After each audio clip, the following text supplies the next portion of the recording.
أعوذ بالله من الشيطان الرجيم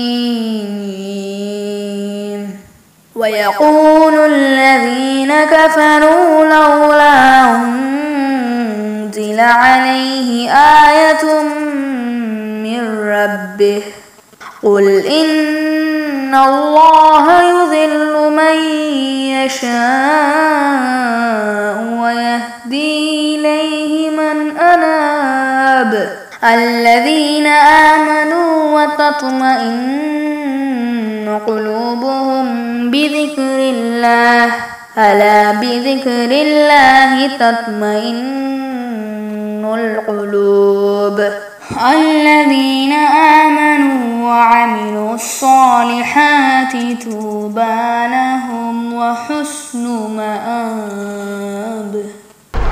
إن الحمد لله نحمده ونستعينه ونستغفره ونعوذ بالله من شرور أنفسنا وسيئات أعمالنا من يهده الله فلا مضل له ومن يضلل فلا هادي له وأشهد أن لا إله إلا الله وحده لا شريك له وأشهد أن محمدا عبده ورسوله يا أيها الذين آمنوا اتقوا الله حق تقاته ولا تموتن إلا وأنتم مسلمون يا أيها الناس اتقوا ربكم الذي خلقكم من نفس واحدة وخلق منها زوجها وبث منهما رجالا كثيرا ونساء واتقوا الله الذي تساءلون به والأرحام إن الله كان عليكم رقيبا يا أيها الذين آمنوا اتقوا الله وقولوا قولا سديدا يصلح لكم أعمالكم ويغفر لكم ذنوبكم ومن يطع الله ورسوله فقد فاز فوزا عظيما أما بعد فإن أصدق الحديث كتاب الله وخير الهدي هدي محمد صلى الله عليه وسلم وشر الأمور محدثاتها وكل محدثة بدعة وكل بدعة ضلالة وكل ضلالة في النار. எல்லாம் வல்ல அல்லாஹ் ஜல்ல ஷானஹு தஆலாவுடைய கட்டளை ஏற்று ஃபர்து ஐனாகிய புனித ஜும்ஆ கடமையை நிறைவேற்றுவதற்காக அல்லாஹுடைய மஸ்ஜிதிற்கு வருகை தந்திருக்கின்ற அல்லாஹ்வின் நல்லடியார்களே, அன்பின் இஸ்லாமிய சகோதரர்களே, அல்லாஹு தஆலா நம்மை அவதானித்துக் கொண்டிருக்கின்றான். நாம் எல்லோரும் அவனிடம் மீண்டும் செல்ல வேண்டும். அவன் நம்மை விசாரிப்பான். இந்த நம்பிக்கையோடு எவற்றையெல்லாம் அவன் நமக்கு ஏவி இருக்கின்றானோ அவற்றை நம்முடைய சக்திக்குட்பட்டவரை எடுத்து நடப்பதன் மூலமும், எவற்றையெல்லாம் அவன் தடை செய்திருக்கின்றானோ அவற்றை முற்றுமுழுதாக தவிர்ந்து கொள்வதன் மூலமும் அவனை தக்வா செய்து கொள்ள வேண்டும் என்று எனக்கும் உங்களுக்கும் நினைவூட்டிக் கொள்கின்றேன். கண்ணியத்திற்குரிய பெரியோர்களே, சகோதரர்களே, மனிதனை படைத்த அல்லாஹு தஆலா அவனில் ஓர் அற்புதமான பகுதியாக அவனுடைய மனதை கல்பை ஆக்கி இருக்கின்றான். ரசூல் ஸல்லல்லாஹு அலைஹி வஸல்லம் அவர்கள் சொல்கிறார்கள், அலா வ இன்ன ஃபில் ஜஸதி முதுகா, அறிந்து கொள்ளுங்கள், உங்களுடைய உடம்பிலே ஒரு சதை துண்டிருக்கிறது. இதா சலுஹத் சலுஹல் ஜஸது குல்லு, அந்த சதை துண்டு சீராகிவிட்டால் உங்களுடைய உடல் முழுவதும் சீராகும். வ இதா ஃபஸதத் ஃபஸதல் ஜஸது குல்லு, அந்த சதை துண்டு கெட்டுவிட்டால் உங்களுடைய உடல் முழுவதும் கெட்டுவிடும். அலா வஹியல் கல்ப், அதுதான் இதயம், உள்ளம் என்று நபிகள் நாயகம் ஸல்லல்லாஹு அலைஹி வஸல்லம் அவர்கள் சொல்கிறார்கள். இந்த இதயத்தை, இந்த உள்ளத்தை நாம் சீராக வைத்திருந்தால் நம்முடைய அனைத்தும் சீராக இருக்கும். இந்த இதயம் சீர்கெட்டு விட்டால் நம்முடைய அனைத்தும் சீர்கெட்டுவிடும். நம்முடைய பார்வை சீர்கெடும், நம்முடைய கேள்வி சீர்கெடும், நம்முடைய பேச்சு சீர்கெடும், ஒவ்வொன்றுமே சீர்கெட்டதாக மாறிவிடும். எனவேதான் அல்லாஹு தஆலா இந்த உள்ளங்களை பரிசுத்தமாக வைத்திருப்பது என்பதை இஸ்லாத்தில் மிக பிரதானமான ஓர் அம்சமாக ஆக்கியிருக்கிறார். மனிதனுடைய முழு வெற்றியுமே இந்த இதயத்தை பரிசுத்தமாக வைத்திருப்பதிலே தான் தங்கி இருக்கிறது.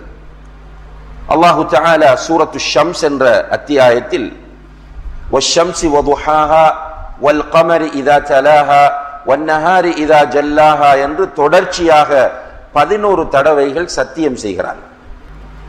சூரியனின் மீது சத்தியமாக, அதன் பிரகாசத்தின் மீது சத்தியமாக, இப்படி தொடர்ச்சியாக அல்லாஹு தஆலா சத்தியம் செய்து இறுதியாக என்ன சொல்கிறான் என்றால், கத் அஃப்லஹ மன் ஸக்காஹா, யார் தன்னுடைய இதயத்தை பரிசுத்தமாக வைத்திருக்கிறாரோ அவர் நிச்சயமாக வெற்றி பெற்றார். வகத் ஹாப மன் தஸ்ஸாஹா, யார் தன்னுடைய இதயத்தை கரைபடிய வைத்திருக்கிறாரோ நிச்சயமாக அவர் தோல்வி அடைந்தார் என்று அல்லாஹு தஆலா சொல்கிறார். இப்ப நம்முடைய வெற்றியும் தோல்வியும் நம்முடைய இதயத்தை பரிசுத்தமாக வைத்திருப்பதிலே தான் தங்கி இருக்கிறது. இன்றைக்கு நிறைய பேர் அதற்கு முக்கியத்துவம் கொடுக்காமல் வெளிப்படையான அமல்களுக்கு முக்கியத்துவம் கொடுக்கிறோம். அமல்களுக்கு முக்கியத்துவம் கொடுக்க வேண்டும். அமல்களினுடைய நோக்கமும் உள்ளத்தை பரிசுத்தப்படுத்துவதுதான். தொழுகை, நோன்பு, திக்ர், ஜகாத், ஹஜ், சதகா என்று நாம் செய்யக்கூடிய அமல்களினுடைய நோக்கமும் என்னவென்றால் அந்த அமல்களின் மூலம் நம்முடைய உள்ளங்கள் பரிசுத்தப்படுத்தப்பட வேண்டும் என்பது. ஆனால் நாம் அமல் செய்கிறோம், அது உள்ளத்தோடு எந்த அளவு தொடர்பு படுகிறது என்பதற்கு எந்த முக்கியத்துவமும் கொடுப்பதில்லை. அமல் செய்து கொண்டே இருக்கிறோம். நீண்ட தாடி இருக்கும், கரண்டைக்கு மேல் ஆடை இருக்கும், சுன்னத்தான நோன்புகள் நோட்பார், ஃபர்லான தொழுகைகளை உரிய நேரத்தில் நிறைவேற்றுவார். ஆனால் அவருடைய உள்ளத்தில் பெருமை இருக்கும், பொறாமை இருக்கும், வஞ்சகம் இருக்கும், சுயநலம் இருக்கும், அடுத்தவர்களை பற்றி தப்பான எண்ணம் இருக்கும். இப்படியே அவருடைய உள்ளத்தை வைத்திருப்பார். ஆனால் மிகப்பெரிய ஒரு ஆபித். இந்த இபாதத்தாளியினால் எந்த பயனும் இல்லை. நபிகள் நாயகம் ஸல்லல்லாஹு அலைஹி வஸல்லம் அவர்களிடத்தில் சஹாபாக்கள் வந்து ஒரு பெண்மணியை பற்றி சொல்லுகிறார்கள். யா ரசூலல்லாஹ், ஒரு பெண்மணி இருக்கிறார், அந்த பெண்மணி இரவெல்லாம் நின்று வணங்குகிறார், பகலில் நிறைய நோன்பு நோட்கிறார். அதாவது சுன்னத்தான தஹஜ்ஜத் தொழுகையில் ஈடுபடுகிறார், சுன்னத்தான நோன்புகளை அதிகமாக நோட்கிறார் என்றால் இந்த பெண் நிச்சயமாக ஃபர்தான வணக்கங்களில் கோட்டை விட மாட்டார். இந்த பெண்ணை பற்றி இப்படி சொல்லிவிட்டு சஹாபாக்கள் என்ன சொல்கிறார்கள் என்றால், யா ரசூலல்லாஹ், இப்படி செய்யக்கூடிய இந்த பெண் பக்கத்து வீட்டாருக்கு தொல்லை கொடுக்கிறார் என்றார்கள்.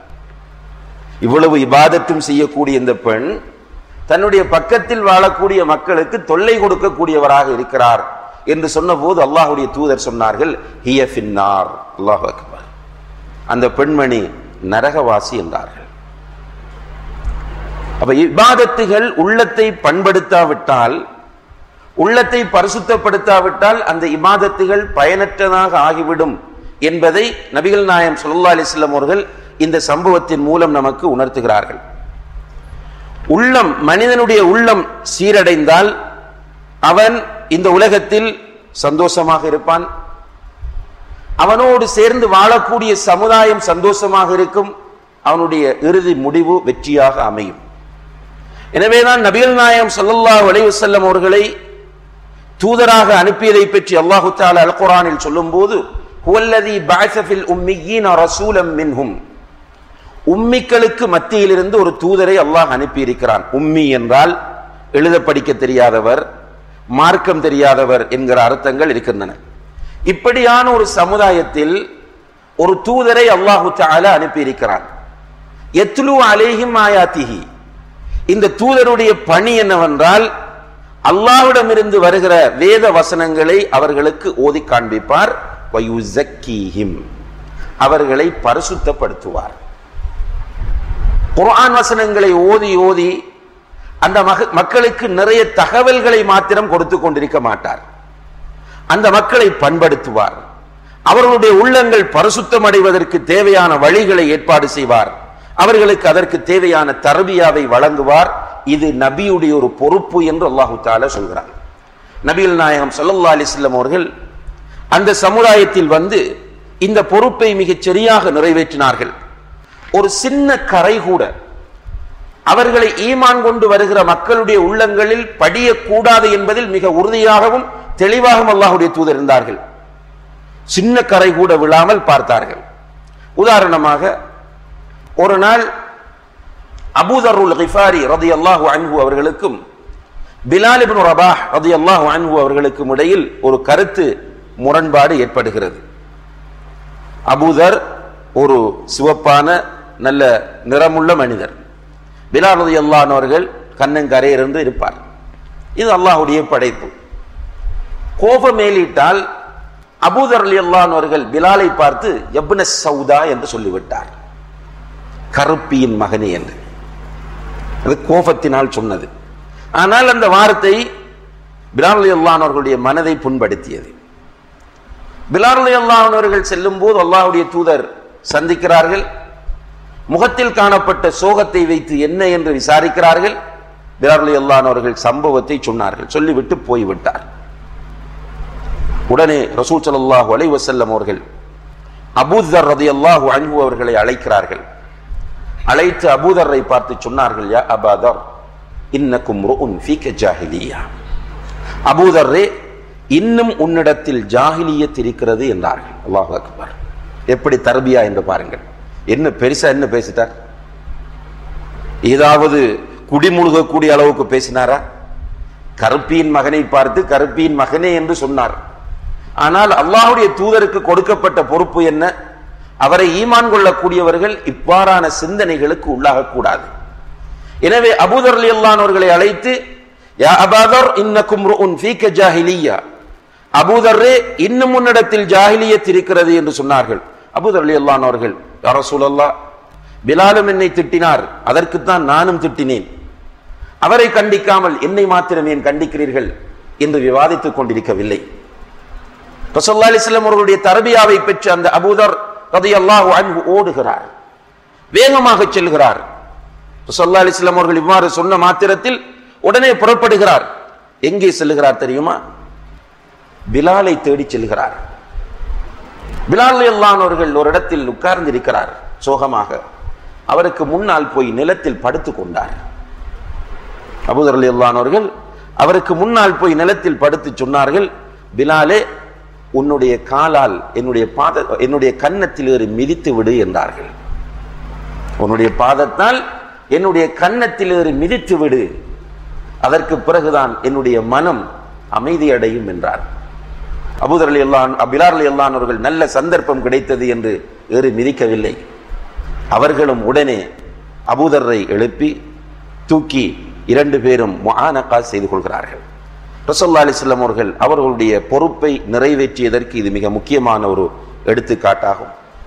அதே போன்றுதான் இன்னும் ஒரு சந்தர்ப்பத்திலே ரசூல் ஸல்லல்லாஹு அலைஹி வஸல்லம் அவர்களும் அன்னை ஆயிஷா ரலியல்லாஹு அன்ஹா அவர்களும் பேசிக் கொண்டிருக்கிறார்கள். இரண்டு பேரும் யார்? கணவன் மனைவி. கணவனும் மனைவியும் பேசும்போது நபிகள் நாயகம் ஸல்லல்லாஹு அலைஹி வஸல்லம் அவர்களுக்கு ஒரே நேரத்தில் 9 மனைவியர்கள் இருந்தார்கள். எனவே ஆயிஷா நாயகி தன்னுடைய உள்ள கிடக்கை வெளிப்படுத்துகிறார். சற்று தொலைவில் சஃபியா ரலியல்லாஹு அன்ஹா அவர்கள் செல்லுகிறார்கள். அவர்களை சுட்டி காட்டி அல்லாஹ்வுடைய தூதரிடத்தில் சொல்லுகிறார்கள், யா ரசூலல்லாஹ் இன்னஹா கஸீரா, அல்லாஹ்வுடைய தூதரே சஃபியா குட்டையானவர் அல்லவா என்று கேட்டார்கள். சஃபியா ஷார்ட்டாக இருப்பார்கள் தோற்றத்தில். இதை அல்லாஹ்வுடைய தூதரிடத்தில் மனைவி என்கிற நிலையில் இருந்து கொண்டு அன்னை ஆயிஷா ரலியல்லாஹு அன்ஹா அவர்கள் சொல்லுகிறார்கள், யா ரசூலல்லாஹ் சஃபியா குட்டையானவர் அல்லவா என்று கேட்கிறார்கள். என்ன சகோதரர்களே, இதில் என்ன இருக்கிறது? இது ஒரு மேட்டரா?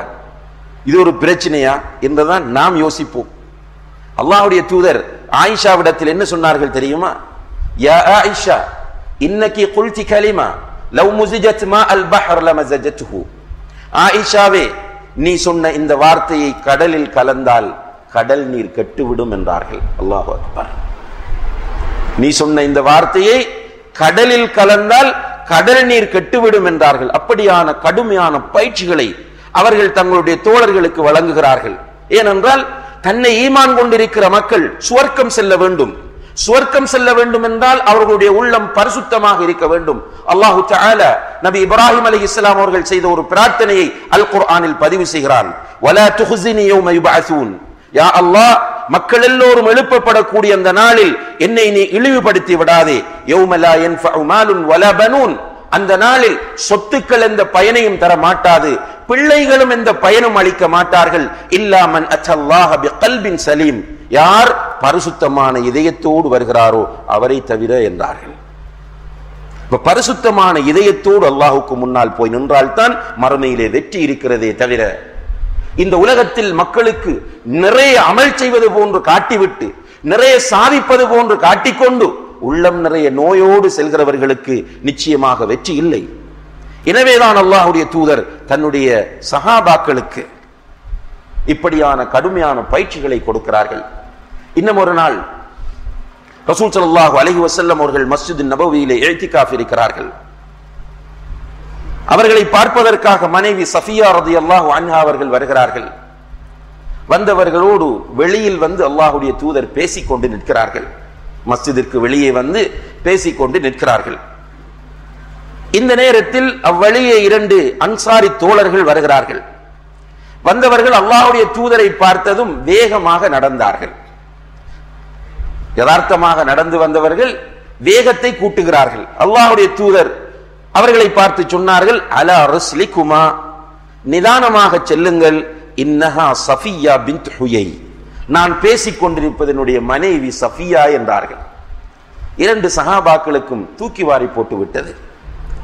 அவர்கள் சொல்கிறார்கள், சுப்ஹானல்லாஹ் யா ரசூலல்லாஹ், அல்லாஹ்வுடைய தூதரே, உங்கள் மீது நாங்கள் சந்தேகப்படுவோமா என்று கேட்டார்கள்.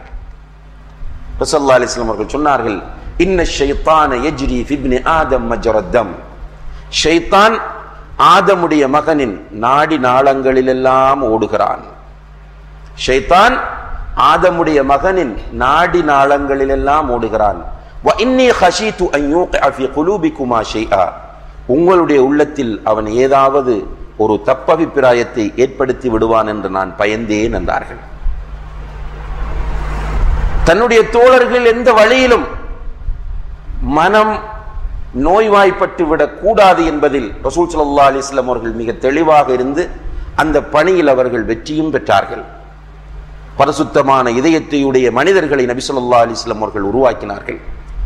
கண்ணியத்திற்குரிய சகோதரர்களே, அல்லாஹ்வின் நல்லடியார்களே, இன்றைக்கு நம்முடைய உள்ளங்களின் நிலை என்ன? நம்முடைய மனங்கள் பரிசுத்தமாக இருக்கின்றனவா, நோய்வாய்ப்பட்டிருக்கின்றனவா? நாம் ஒவ்வொருவரும் சிந்தித்து பார்க்க கடமைப்பட்டிருக்கிறோம். உமர் ரலியல்லாஹு அன்ஹு அவர்கள் சொல்கிறார்கள், ஹாசிபு அன்ஃபுஸக்கும், உங்களை நீங்கள் சுய பரிசோதனை செய்யுங்கள். உங்களுடைய நஃப்ஸுகளை, உங்களுடைய ஆன்மாக்களை நீங்கள் பரிசோதனை செய்து பாருங்கள்.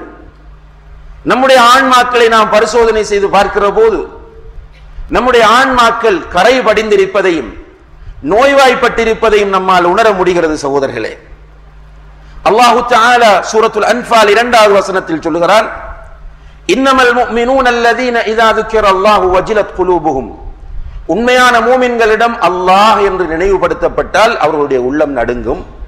வைதா துலியத் அலைஹிம் ஆயாத்துஹு ஜாதத்துஹும் ஈமானா, அவர்களிடத்தில் அல்லாஹ்வுடைய வேத வசனங்கள் ஓதி காண்பிக்கப்பட்டால் அவர்களுடைய ஈமான் அதிகரிக்கும்.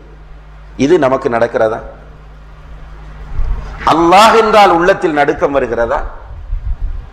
அல்லாஹ்வுடைய குர்ஆன் வசனங்களை கேட்கும் போது நம்முடைய ஈமான் அதிகரிக்கிறதா? நம்முடைய நிலைகள் நிச்சயமாக சான்று பகரும். அப்படி கிடையாது. அல்லாஹ்வின் மீது சத்தியம் செய் என்று சொல்லும் போது பொய் சத்தியம் செய்வதற்கும் நாம் தயாராகவே இருக்கிறோம். பொய்யாக அல்லாஹ்வின் மீது சத்தியம் செய்வதற்கு எந்த பயமும் இல்லாமல் இருக்கிற நம்மிடம் அல்லாஹ் என்றால் உள்ளத்தில் நடுக்கம் வருமா? மஸ்ஜிதிலே அழைத்து மிம்பருக்கு பக்கத்தில் வைத்து அல்லாஹ்வின் மீது சத்தியம் செய் என்று சொல்லும் போது பயமில்லாமல் பொய் சத்தியம் செய்யக்கூடிய நாம் அல்லாஹ் என்றால் நம்முடைய உள்ளங்களில் நடுக்கம் வருமா? குர்ஆன் வசனங்கள் ஓதி காண்பிக்கப்படும் போது அதை பற்றி எந்த கவலையுமே இல்லாமல் இருக்கிற நாம் சில நேரங்களில் அந்த குர்ஆன் வசனங்களை விவாத கருப்பொருளாக மாற்றி மஸ்ஜிதிலும் மஸ்ஜிதிற்கு வெளியேயும் வீட்டிலும் தெருவிலும் குர்ஆன் வசனங்களை வெறுமனே விவாதித்து விட்டு தூங்குகிற நாம் குர்ஆன் வசனங்கள் ஓதி காண்பிக்கப்பட்டால் நம்முடைய ஈமான் அதிகரிக்கும் என்று நினைக்கிறீர்களா? அல்லாஹு தஆலா அல் குர்ஆனிலே சொல்கிறான், வல்லதீன இதா ஃபஅலு ஃபாஹிஷத்தன் அவ் ظلموا انفسهم ذكروا الله فاستغفروا لذنوبهم, அவர்கள் ஒரு அசிங்கமான பாவத்தை செய்துவிட்டால், யார்? பரிசுத்தமான இதயத்தையுடைய மக்கள். ஒரு அசிங்கமான பாவத்தை செய்துவிட்டால் அல்லது அல்லாஹ் தடுத்த ஒன்றை செய்து தங்களுக்கு தாங்களே அநீதி இழைத்துக் கொண்டால் உடனே அவர்கள் தக்கருல்லாஹ், நாம் மாறு செய்தது அல்லாஹுக்கு என்று அல்லாஹ்வை நினைப்பார்கள். ஃபஸ்தக்ஃபரூ லிதுனூபிஹிம், உடனே அல்லாஹ்விடம் திரும்பி வந்து தௌபா செய்வார்கள், பாவ மன்னிப்பு கேட்பார்கள் என்று அல்லாஹ் சொல்கிறான். அன்புள்ள சகோதரர்களே, பாவம் செய்வது கஷ்டமாக இருக்கிறதா? பாவம் செய்துவிட்டு அதை பற்றி கவலைப்படுகிறோமா, வருத்தப்படுகிறோமா? செய்த பாவத்திற்காக வருந்தி எத்தனை பேர் நாம் அழுதிருக்கிறோம்? இப்னு மஸ்ஊத் ரலியல்லாஹு அன்ஹு சொல்கிறார்கள், ஒரு முஃமின் பாவம் செய்தால் அவனுடைய நிலை எப்படி இருக்கும் என்றால், உயரமான ஒரு இடத்திலே ஒரு பெரும் பாறாங்கல் இருக்கிறது. அந்த கல் எந்த நேரத்திலும் விழலாம் என்ற நிலையில் இருக்கிறது. அந்த கல் விழுந்தால் எந்த இடத்தில் விழுமோ அந்த இடத்தில் ஒரு மனிதன் பலாத்காரமாக நிறுத்தப்பட்டிருக்கிறான், பலவந்தமாக நிறுத்தப்பட்டிருக்கிறான். கல் எந்த நேரமும் விழலாம். இந்த மனிதனுடைய மனோநிலை எப்படி இருக்கும்? இது போன்றுதான் ஒரு முஃமின் தவறு செய்து விட்டால், பாவம் செய்து விட்டால் அவனுடைய மனோநிலை இருக்கும். ஒரு முனாஃபிக் பாவம் செய்து விட்டால் ஒருவனுடைய மூக்கில் வந்து ஈ உட்கார்வது போன்று இருக்கும் என்று சொன்னார்கள். மூமின் பாவம் செய்தால் அவனுடைய மனம் இறுகிவிடும், அவனை பயம் ஆட்கொண்டு விடும், உள்ளத்தில் அச்சத்தோடும் கவலையோடும் இருப்பான். முனாஃபிக் பாவம் செய்து விட்டால் ஒருவனுடைய மூக்கில் ஈ வந்து உட்காருவது போன்று அவனுக்கு இருக்கும் என்று அல்லாஹ்வுடைய தூதர் சொல்கிறார்கள். நம்முடைய நிலை எப்படி இருக்கிறது? பாவம் செய்துவிட்டு அழுதிருக்கிறோமா? பாவம் செய்துவிட்டு அந்த தஹஜ்ஜத்திலே எழும்பி சுஜூதிலே அல்லாஹ்விடத்தில் உடைந்து விழுந்து கவலைப்பட்டிருக்கிறோமா? அன்புள்ள சகோதரிகளே, மனச்சாட்சியோடு சிந்தித்து பாருங்கள். நாம் செய்த தவறுகளுக்காகவும் பாவங்களுக்காகவும் அல்லாஹ்விடத்தில் உள்ளமுருகி கண்ணீர் சிந்தி தௌபா செய்த அனுபவங்கள் நமக்கு உண்டா என்று கேட்டு பாருங்கள். அப்படி கிடையாது. நம்முடைய பாவங்களை நியாயப்படுத்துகிற தன்மைதான் நம்மிடத்தில் அதிகமாக இருக்கிறது. யாராவது நம்மை நேசிக்கிற ஒரு சகோதரன் நம்மிடம் உள்ள ஒரு தவறை சுட்டி காட்டினால் அவனுடைய முகத்தில் எரிந்து விடுவோம், அல்லது அவனிடத்திலே கேட்போம், நீ என்ன பரிசுத்தமானவனா? உன்னுடைய தந்தை என்ன சிறந்தவனா? உன்னுடைய சகோதரன் எனக்கு தெரியாதா என்று அவனை சுட்டி காட்டுவோம். அல்லது நாம் செய்த பாவத்தை நியாயப்படுத்துவதற்கு என்ன வழிகள் இருக்கின்றன என்று வழி தேடுவோம். பாவம், நாம் செய்த தவறு, நாம் செய்த குற்றம் நம்முடைய உள்ளத்தை உணர்த்துவதாக இல்லை. இது நம்முடைய உள்ளம் நோய்வாய்ப்பட்டிருப்பதற்குரிய மிக முக்கியமான அறிகுறியாகும். அன்புள்ள சகோதரர்களே, அல் குர்ஆன் அல்லாஹ்வுடைய கலாம். இந்த அல் குர்ஆன் ஓதப்படும் போது பல செய்திகள் அதிலே வரும். சுவர்க்கத்தை பற்றி சொல்லப்படும், நரகத்தை பற்றி சொல்லப்படும், அல்லாஹ்வுடைய தண்டனைகளை பற்றி பேசப்படும். இப்படி நரகத்தை பற்றி சொல்லுகிற நேரத்தில், அல்லாஹ்வுடைய தண்டனையை பற்றி சொல்லுகிற நேரத்தில், அல்லாஹ்வுடைய வல்லமைகளை பற்றி சொல்லுகிற நேரத்தில் நமக்கு அழுகை வருகிறதா? ரசூல் ஸல்லல்லாஹு அலைஹி வஸல்லம் அவர்கள் குர்ஆன் ஓதுவார்கள். அவர்களால் அழுகையை அடக்க முடியாமல் இருக்கும். அன்னை ஆயிஷா ரலியல்லாஹு அன்ஹா அவர்களிடம் சிலர் வருகிறார்கள், வந்து கேட்கிறார்கள், அன்னையே, அல்லாஹ்வுடைய தூதரிடத்தில் உங்களால் மறக்க முடியாத நிகழ்வுகள் ஏதாவது உண்டா என்று கேட்கிறார்கள். இந்த கேள்வியை கேட்டவுடனே அன்னை ஆயிஷா ரலியல்லாஹு அன்ஹா அவர்கள் அழ ஆரம்பிக்கிறார்கள். தன்னை சுதாகரித்துக் கொண்டு அவர்கள் சொன்னார்கள், ஒரு நாள் அல்லாஹ்வுடைய தூதர் படுக்கையிலிருந்து எழுந்திருந்தார்கள். நானும் கூட எழுந்திருந்து என்ன என்று கேட்டேன். ஆயிஷாவை, நான் தொழப்போகிறேன் என்றார்கள். தஹஜ்ஜத் தொழுகை, இரவு தொழுகை. ஆயிஷா சொன்னார்கள், யா ரசூலல்லாஹ், நானும் கூட தொழ வருகிறேன். அல்லாஹ்வுடைய தூதர் தொழுகைக்கு எழுந்ததிலிருந்து அழுது கொண்டே இருந்தார்கள். தக்பீர் கட்டி நிலையில் அழுதார்கள், ருக்கூஇல் அழுதார்கள், சுஜூதில் அழுதார்கள். அழுது அழுது அவர்களுடைய தாடி நனைந்து விட்டது. அன்னை ஆயிஷா சொல்லுகிறார்கள், சுஜூது செய்த இடம் நனைந்து விட்டது, அவர்களுடைய மடி நனைந்து விட்டது. நானும் எவ்வளவோ அவர்களை ஆறுதல் படுத்தினேன், அழுகை அவர்களால் கட்டுப்படுத்த முடியவில்லை. பிலால் ரலியல்லாஹு அன்ஹு அவர்கள் ஃபஜ்ருக்கு அதான் சொல்வதற்காக வந்தார். அவரிடம் அழைத்து சொன்னேன், பிலாலே, அல்லாஹ்வுடைய தூதர் அழுது கொண்டிருக்கிறார்கள், நீங்கள் ஆறுதல் சொல்லுங்கள் என்று. பிலால் ரலியல்லாஹு அன்ஹு அவர்கள் சென்று ஆறுதல் சொன்ன போது அல்லாஹ்வுடைய தூதர், அஃபலா அகூன அப்தன் ஷக்கூரா, நன்றியுள்ள ஒரு அடியானாக நான் இருக்கக்கூடாதா என்று கேட்டுவிட்டு சொன்னார்கள், இன்றிரவு எனக்கு சில குர்ஆன் வசனங்கள் அருளப்பட்டன. அந்த வசனங்களை ஓதி யார் அதன் மூலம் படிப்பினை பெறவில்லையோ அவருக்கு நாசம்தான், அழிவுதான் என்று சொல்லி அழுதார்கள். சூரத்து ஆல இம்ரான் 3வது அத்தியாயத்தின் 189, 190, 190, 191 ஆகிய அந்த வசனங்களை அல்லாஹ்வுடைய தூதர் ஓதி காண்பிக்கிறார்கள். அன்புள்ள சகோதரர்களே, குர்ஆன் ஓதும் போது அழுகை வருவது ஒரு பக்கம் இருக்க, நம்மால் குர்ஆன் ஓத முடிகிறதா? அல்லாஹ்வுடைய கலாம், அல்லாஹ் பேசிய வார்த்தைகள். உஸ்மான் ரலியல்லாஹு அன்ஹு அவர்கள் சொல்கிறார்கள், லவ் தஹரத் குலூபுக்கும் மா ஷபிஅத்தும் மின் கலாமி ரப்பிக்கும், உங்களுடைய உள்ளங்கள் பரிசுத்தமாக இருந்தால்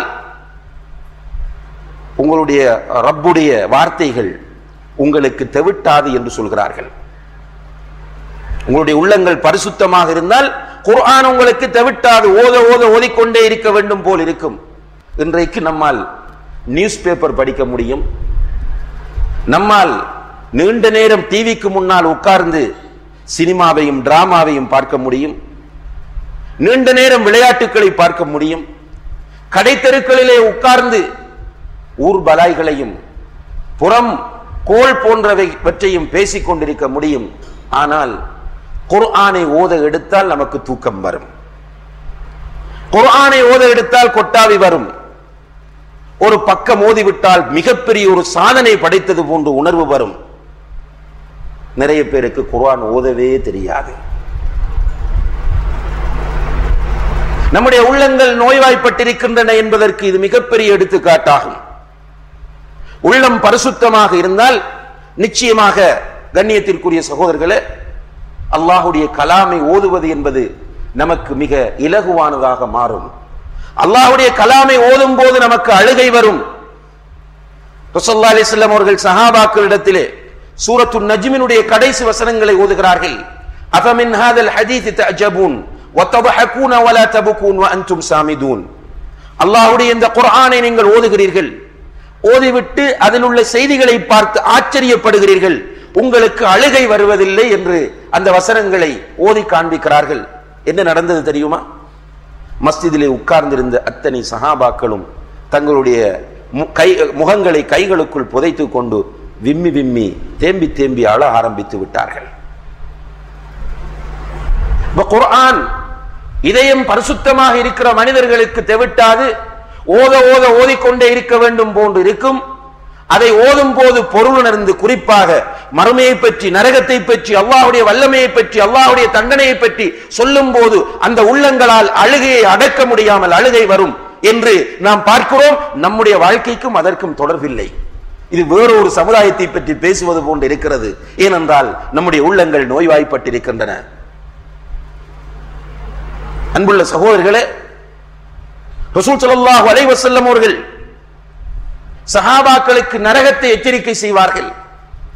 அன்தர்துகுமுன் நார், உங்களுக்கு நான் நரகத்தை எச்சரிக்கிறேன் என்பார்கள். சஹாபாக்கள் உடனே அழ ஆரம்பித்து விடுவார்கள். ஏன்? அவர்களுடைய உள்ளங்கள் பரிசுத்தமாக இருந்தன. நமக்கு விலாவாரியாக நரகத்தின் தண்டனையை ஒவ்வொன்றாக எடுத்து சொன்னாலும் அழுகை வருவது கிடையாது. நெருப்பு அப்படி இருக்கும், நரகத்தில் உள்ள தேள் இப்படி இருக்கும், நரகத்தில் உள்ள பாம்புகள் இப்படி இருக்கும், நரகவாசிகளுடைய உணவு இப்படி இருக்கும், நரகவாசிகளுடைய பானங்கள் இப்படி இருக்கும் என்றெல்லாம் விலாவாரியாக நரகத்தின் தண்டனைகளை பற்றி வருகிற குர்ஆன் வசனங்களை ஒவ்வொன்றாக ஓதி ஓதி மொழிபெயர்ப்பு செய்தாலும் நமக்கு அழுகை வருவது கிடையாது. ஆனால் அந்த சஹாபாக்களுக்கு அன்தர்துகுமுன் நார், உங்களுக்கு நான் நரகத்தை எச்சரிக்கை செய்கிறேன் என்று ரசூல் ஸல்லல்லாஹு அலைஹி வஸல்லம் அவர்கள் சொன்ன மாத்திரத்திலேயே அழுகை வருகிறது என்றால் அவர்களுக்கு நமக்கும் இடையில் உள்ள வித்தியாசம், அவர்களுடைய இதயங்கள் பரிசுத்தமாக இருந்தன, நம்முடைய இதயங்கள் கரை படிந்திருக்கின்றன. இப்படி அடுக்கிக் கொண்டே போகலாம். சுருக்கமாக நம்முடைய உள்ளங்கள், நம்முடைய இதயங்கள் நோய்வாய்ப்பட்டு கரை படிந்திருப்பதை நாம் காண முடிகிறது. சகோதரர்களே, இந்த நிலையில் மௌத்தானால் நம்முடைய முடிவு என்ன? குர்ஆன் என்ன சொல்லுகிறது? قد أفلح من زكاها وقد خاب من دساها. யார் தன்னுடைய இதயத்தை பரிசுத்தமாக வைத்திருக்கிறாரோ அவருக்கு வெற்றி, யார் தன்னுடைய இதயத்தை கரைபடிய வைத்திருக்கிறாரோ அவருக்கு நிச்சயமாக தோல்வி. இந்த நிலையில் மௌத்தானால் தோல்வியை தவிர வேறொன்றும் நமக்கு இருக்காது. இதயம் பரிசுத்தமான மக்கள் இருக்கிறார்களே கண்ணியத்திற்குரிய சகோதரர்களே, அவர்கள் நிறைய அமல் செய்வார்கள், ஆனால் ஒன்றும் செய்யவில்லை போன்ற உணர்வைத்தான் பெறுவார்கள். நிறைய அமல் செய்வார்கள், ஆனால் நாம் செய்த அமலை அல்லாஹ் ஏற்றுக்கொள்வானா ஏற்றுக்கொள்ள மாட்டானா என்ற கவலை வரும். அல்லாஹ் தஆலா தந்திருக்கிற நிஅமத்துகளுக்கு நாம் செய்த அமல்கள் எந்த வகையிலும் ஈடாக மாட்டாது என்பதைத்தான் அவர்கள் உணர்வார்கள். நம்முடைய நிலை என்ன? கொஞ்சம் சில இளைஞர்கள் மாஷா அல்லாஹ் நல்ல விஷயம், தாடி வைப்பார்கள், கரண்டைக்கு கீழ் ஆடையை உயர்த்தி விடுவார்கள், சுன்னத்தான சில கர்மங்களிலே ஈடுபடுவார்கள். அவர்களை பார்த்தால் அவர்களுடைய நடையில் அவர்கள்தான் சுவர்க்கவாசி என்பது போன்றிருக்கும். அவர்களுடைய பேச்சை பார்த்தால் அவர்களை தவிர மற்றவர்கள் அனைவருமே நரகவாசிகள் என்பது போன்றுதான் பேசுவார்கள். அவர்களுடைய ஒவ்வொரு ஆக்ஷனுமே மற்றவனை நரகத்திற்கு அனுப்பக்கூடிய ஆக்ஷனாகவே இருக்கும். தன்னை சுவர்க்கத்தின் உயர்ந்த தரஜாவிலே வைத்து நோக்குகிற நிலையை பார்க்கிறோம். ஆனால் இதயம் பரிசுத்தமான மக்கள் எப்படி இருந்தார்கள் தெரியுமா? இதயம் பரிசுத்தமான மக்களை பட்டியலிடுங்கள் என்றால் நாம் முதலில் பட்டியலிடுவது அபூபக்கர் சித்திக் ரலியல்லாஹு அன்ஹு அவர்களை. இரண்டாவது யார் என்று கேட்டால் உமர் இப்னுல் கத்தாப் என்று சொல்லுவோம். இந்த சஹாபா பெருமக்கள் எப்படி இருந்தார்கள் தெரியுமா? உமர் ரலியல்லாஹு அன்ஹு அவர்கள், அவர்களுடைய காது கேட்க அல்லாஹ்வுடைய தூதர் சொல்லி இருக்கிறார்கள் அவர் ஷஹீத் என்று, அவர் சுவர்க்கவாசி என்று சொல்லி இருக்கிறார்கள். சுவர்க்கத்தை கொண்டு நன்மாராயம் கூறப்பட்ட அந்த 10 பேரில் முக்கியமான ஒருவர் உமர் இப்னுல் கத்தாப் ரலியல்லாஹு அன்ஹு. உமர் ஒரு ஓடையால் சென்றால் ஷைத்தான் அந்த பக்கமே வரமாட்டான் என்று சொன்னார்கள்.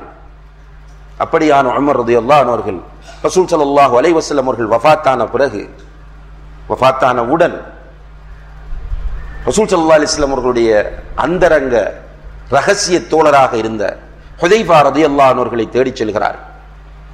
அவரிடம் போய் உட்கார்ந்து, ஹுதைஃபாவே, அல்லாஹ்வுடைய தூதர் முனாஃபிக்குகளுடைய பெயர்களை உங்களிடம் தந்திருப்பதாக நான் கேள்விப்படுகிறேன், அந்த பட்டியலை எனக்கு கொஞ்சம் காண்பியுங்கள் என்று கேட்கிறார். ஹுதைஃபா ரலியல்லாஹு அன்ஹு அவர்கள் மறுத்து விட்டார்கள். இது அமானிதமாக அல்லாஹ்வுடைய தூதர் தந்தது, நான் நிச்சயமாக உனக்கு காண்பிக்க மாட்டேன் என்று சொன்னார்கள். உமர் ரலியல்லாஹு அன்ஹு அவர்கள் கெஞ்சுகிறார்கள். ஹுதைஃபா ரலியல்லாஹு அன்ஹு அவர்கள் காட்டவில்லை. கடைசியிலே உமர் ரலியல்லாஹு அன்ஹு அவர்கள் எழுந்து வரும்போது கேட்கிறார்கள், ஹுதைஃபாவே, பட்டியலை காட்டாவிட்டால் எனக்கு பரவாயில்லை, முனாஃபிக்குகள் யார் யார் என்ற பட்டியலை நீ எனக்கு காண்பிக்காவிட்டால் பிரச்சனை இல்லை, ஆனால் அந்த பட்டியலில் என்னுடைய பேரும் இருக்கிறதா என்று பார்த்து சொல் என்றார்கள். அல்லாஹு அக்பர். நாம் பட்டியலை கேட்டிருந்தால் நிச்சயமாக எதற்காக கேட்டிருப்போம் தெரியுமா? அந்த பட்டியலில் வருகிறவர்களுடைய பெயர்களை எல்லாம் எடுத்து நோட்டீஸ் அடிப்பதற்காக கேட்டிருப்போம், ஃபேஸ்புக்கிலே போடுவதற்காக கேட்டிருப்போம். ஆனால் உமர் ரலியல்லாஹு அன்ஹு அவர்கள் அந்த பட்டியலை எதற்காக கேட்டார்கள் என்றால், அதில் தன்னுடைய பெயரும் இருக்கிறதா என்று பார்ப்பதற்காகத்தான் கேட்டார்கள். இதுதான் இதய பரிசுத்தத்தின் உச்சகட்ட நிலை. எனவே நம்முடைய இதயங்கள் நோயோடு இருக்கின்றன. அந்த நோய்களை நாம் அடையாளம் காண வேண்டும். அதிலிருந்து நாம் நம்முடைய உள்ளங்களை பரிசுத்தப்படுத்த வேண்டும். இல்லை என்றால் அன்புள்ள சகோதரர்களே, நாம் இருக்கிற இந்த நோயோடு உள்ளத்தில் கரையும் நோயும் இருக்கிற வரைக்கும் நமக்கு அசுத்தங்கள் அசிங்கங்கள் புரியாது. நம்மை நாம் பெரிதாகவே நினைத்துக் கொண்டிருப்போம், ஏமாந்து கொண்டே இருப்போம். நம்மிடத்தில் பணிவு வராது, நம்மிடத்தில் இறையச்சம் வராது, நம்மிடத்தில் விட்டு கொடுப்பு வராது. நாம் செய்கிற அனைத்தும் சரி என்று விடாப்பிடியாக இருப்போம். இன்று எப்படி இருந்து கொண்டு இந்த சமுதாயத்தை குட்டிச்சுவராக்கி கொண்டிருக்கிறோமோ இதே போன்ற நிலைதான் தொடர்ந்து இருந்து கொண்டிருக்கும். எனவே உள்ளத்தில் ஏற்படக்கூடிய நோய்களை இனம் கண்டு நம்முடைய உள்ளங்களை பரிசுத்தப்படுத்த வேண்டிய மிக முக்கியமான கடமை நம் எல்லோருக்கும் இருக்கிறது. அந்த அடிப்படையிலே இஸ்லாமிய அறிஞர்கள் இதயத்து நோய்களை இரண்டாக அடையாளப்படுத்துகிறார்கள். மிக முக்கியமான 2 நோய்கள் இருக்கின்றன. ஒன்று சுபஹாத் என்ற நோய்கள்.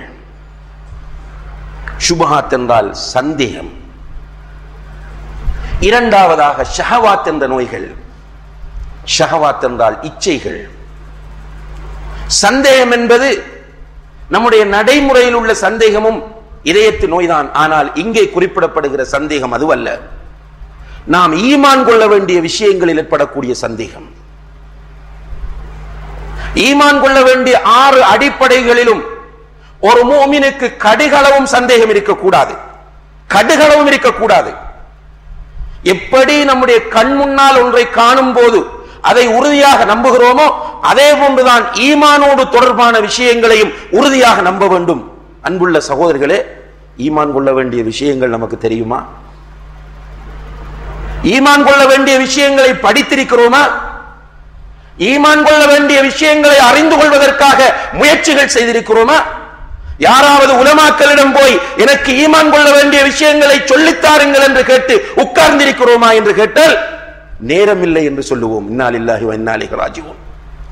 எல்லாவற்றுக்கும் நமக்கு நேரம் இருக்கிறது. சும்மா சுற்றி திரிவதற்கு நேரம் இருக்கிறது. அரட்டை அடித்து திரிவதற்கு நேரம் இருக்கிறது. அடுத்தவர்களுடைய பலாய்களை, அடுத்தவர்களுடைய குறைகளை தேடி திரிவதற்கும் அவற்றை பேசி திரிவதற்கும் நேரம் இருக்கிறது. ஈமானை படிப்பதற்கு நேரம் இல்லை. ஈமான் கொள்வதற்கு நேரம் இல்லை. சஹாபா பெருமக்கள் எப்படி இருந்தார்கள் தெரியுமா? முஆஸ் ரலியல்லாஹு அன்ஹு அவர்கள் தன்னுடைய நண்பர்களை அழைப்பார்கள். தஆல் இஜ்லிஸ் நுமின் ஸாஆ, வாருங்கள் உட்காருங்கள், 1 மணி நேரம் ஈமான் கொள்ளுவோம் என்று அழைப்பார்கள். நம்முடைய நண்பர்களில் யாரையாவது அப்படி நாம் அழைத்திருக்கிறோமா? வாருங்கள் 1 மணி நேரம் உட்கார்ந்து ஈமான் கொள்ளுவோம் என்று அழைப்பார்கள்.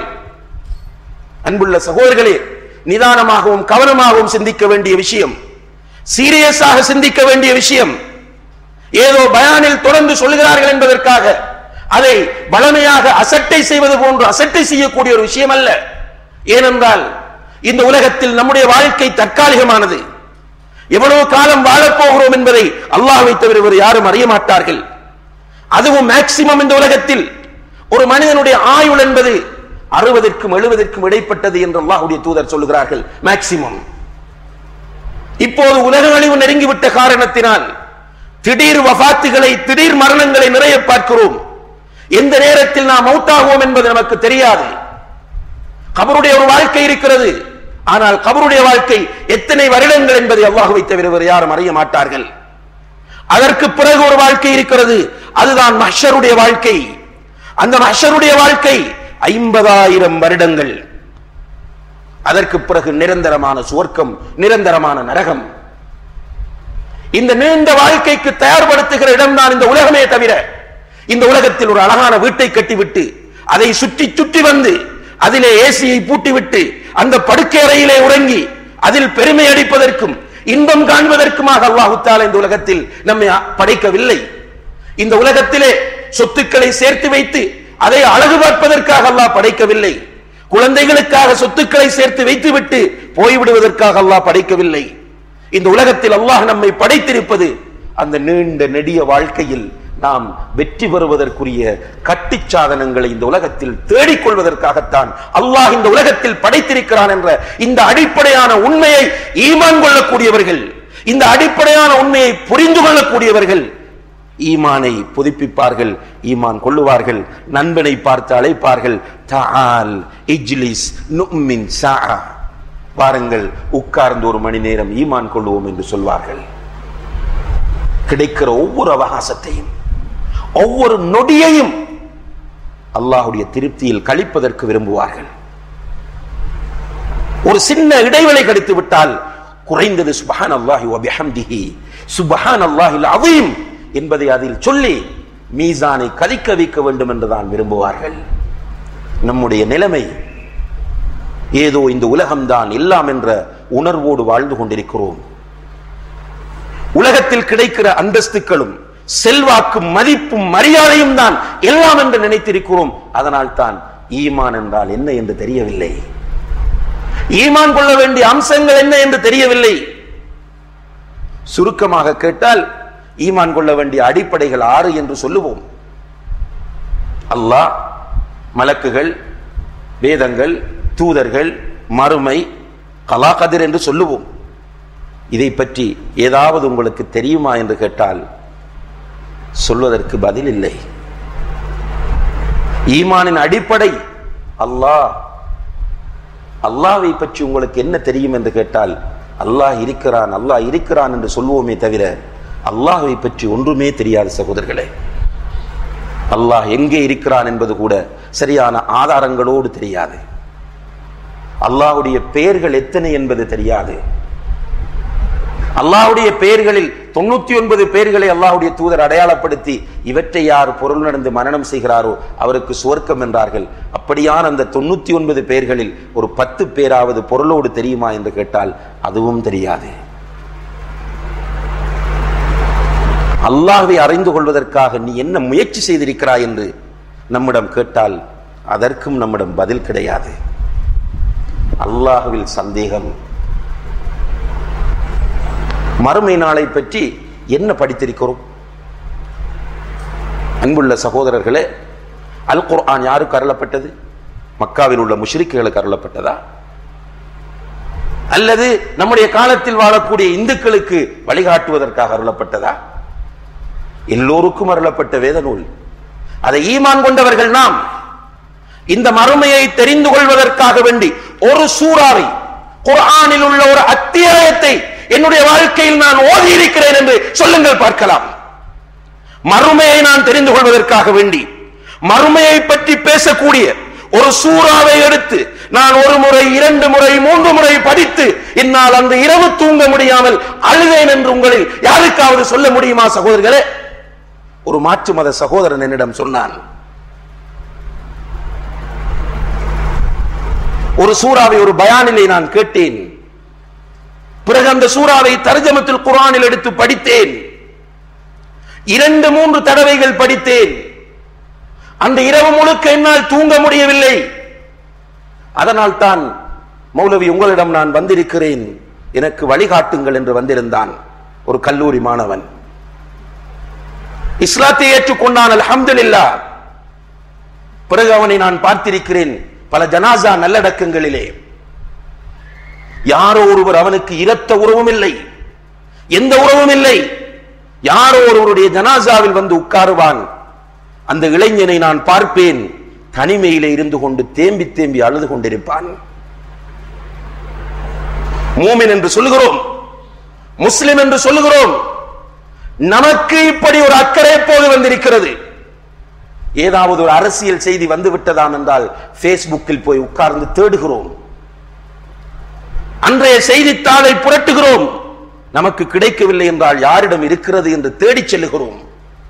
ஆனால் நம்முடைய வெற்றியோடு சம்பந்தப்பட்டிருக்கிற, நம்முடைய நிரந்தர வாழ்க்கையோடு சம்பந்தப்பட்டிருக்கிற இந்த விஷயங்களை படிப்பதற்கு நமக்கு நேரமில்லை. இதுதான் அன்புள்ள சகோதரர்களே, இது அடிப்படை பிரச்சனை. சந்தேகம். அல்லாஹ்வில் நமக்கு உறுதியான நம்பிக்கை கிடையாது. போலீஸ்காரனுக்கு பயப்படுகிறோம், அல்லாஹ்வுக்கு பயப்படுவதில்லை. மனிதன் இயற்றிய சட்டங்களுக்கு பயப்படுகிறோம், அல்லாஹ் இயற்றிய சட்டங்களுக்கு பயமில்லை. மனைவியை நேசிக்கிறோம், குழந்தைகளை நேசிக்கிறோம், காதலியை நேசிக்கிறோம், நண்பனை நேசிக்கிறோம், இவர்களுக்காக எதுவும் செய்வோம். அல்லாஹ்வை நேசிக்கிறோமா? நம் நண்பன் 1 மணிக்கு கால் பண்ணி உடனே வந்துவிடு என்றால் எழுந்து ஓடி போகிறோமே. அல்லாஹு தஆலா சொல்கிறானே, இரவின் 3வது பகுதியில் நான் கீழ்வானத்திற்கு வந்திருக்கிறேன், என்னிடம் கேட்பதற்கு யாராவது இருக்கிறீர்களா, வாருங்கள் என்று அழைக்கிறானே. நான் கீழ்வானத்திற்கு வந்திருக்கிறேன், என்னிடம் பாவ மன்னிப்பு தேடி யாராவது வந்திருக்கிறார்களா, வாருங்கள் என்று அல்லாஹ் அழைக்கிறானே. இந்த அழைப்பு யாருக்கு தெரியும் சகோதரர்களே? யார் அந்த நேரத்தில் எழுந்திருந்து யாராம் யாராம் என்று அல்லாஹ்விடத்திலே மன்றாடி கண்ணீர் சிந்தி இருக்கிறோம்? அல்லாஹ்வை பற்றி நேசமும் இல்லை, அல்லாஹ்வை பற்றி அச்சமும் இல்லை, நேசமும் இல்லை. ஒரு சின்ன ஆபத்து என்றால் பயம். நெஞ்சு கொஞ்சம் வலித்தால் பயமாக இருக்கிறது. வயிற்றிலே ஒரு வலி என்றால் ஓடுகிறோம் டாக்டரிடம். மறுமையை பற்றி எவ்வளவோ சொல்லப்படுகிறது, நரக வேதனைகள் எவ்வளவோ சொல்லப்படுகின்றனவே. நரகத்திலே தேள்கள் இருக்கும், அந்த தேள்கள் ஒவ்வொன்றும் ஒரு கழுதை போன்றிருக்கும். நரகத்திலே பாம்புகள் இருக்கும். ஒவ்வொரு பாம்பும் ஒட்டகம் போன்றிருக்கும். நரகவாசிகளுக்கு கொடுக்கப்படுகிற தண்ணீர் மிக சூடேற்றப்பட்ட தண்ணீராக இருக்கும். அதை முகத்துக்கு கிட்டே கொண்டு செல்லும் போது முகம் பொசுங்கிவிடும் என்றெல்லாம் படிக்கிறோமே. கொஞ்சமாவது பயம் வந்திருக்கிறதா? வட்டி வாங்கும் போது பயம் வந்ததா? விபச்சாரத்தை நினைக்கும் போது இந்த பயம் வந்ததா? பெற்றோர் கஷ்டத்தில் இருக்கிற நேரத்தில், நோய்வாய்ப்பட்டிருக்கிற நேரத்தில் அவர்களை கண்டுகொள்ளாமல் வீட்டிலே சுவையாக பிரியாணியும் சுவையான உணவுகளையும் சாப்பிடும் போது இந்த நரக வேதனை நினைவுக்கு வந்திருக்கிறதா?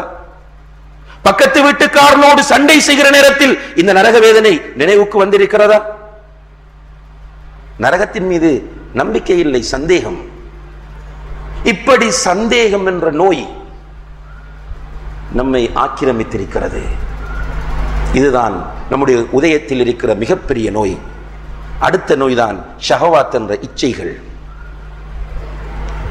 உலக ஆசை. ஏதோ இந்த உலகத்தை கட்டியாள வந்தவர்கள் போன்றுதான் நினைத்து வாழ்ந்து கொண்டிருக்கிறோம். நாம் மறந்து விட்டோம், நம்முடைய பெற்றோர்களும் இப்படித்தான் நமக்காக கஷ்டப்பட்டார்கள். நாம் என்ன நம்முடைய பெற்றோருக்கு செய்கிறோம்? நமக்கு முன்னர் நம்முடைய பெற்றோர் ஓடி ஓடி அலைந்தார்கள், உழைத்தார்கள். யாராவது கேட்டால் என்ன சொன்னார்கள்? என்னுடைய பிள்ளைகள் இருக்கிறார்கள், அவர்களை நல்ல முறையில் வைக்க வேண்டும் என்றுதான் ஓடி ஓடி உழைத்தார்கள். சொத்துக்களை தேடினார்கள், விட்டு விட்டு போய்விட்டார்கள். அந்த சொத்துக்கள் அனுபவிக்கிற பிள்ளைகளாகிய நாம் தந்தைக்காக ஒரு மஸ்ஜித் கட்ட நினைக்கிறோமா? தந்தைக்காக ஒரு மதரசா கட்ட நினைக்கிறோமா? தந்தையுடைய பேரில் ஒரு கிணறை தோண்டிவிட நினைக்கிறோமா? தந்தையுடைய பேரிலே சில யத்தீம்களுக்கு உணவு வழங்க நினைக்கிறோமா?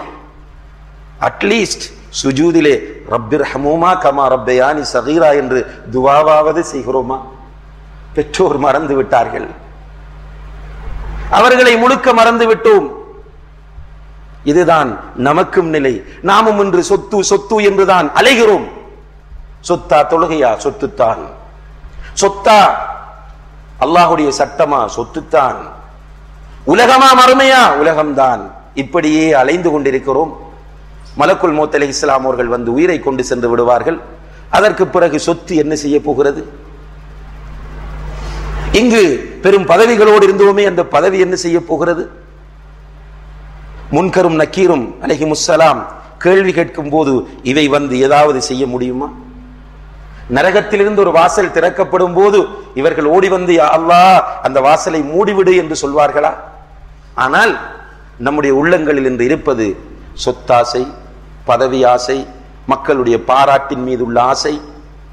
இவைதான் உள்ளத்திலே நிறைந்து போயிருக்கிறது.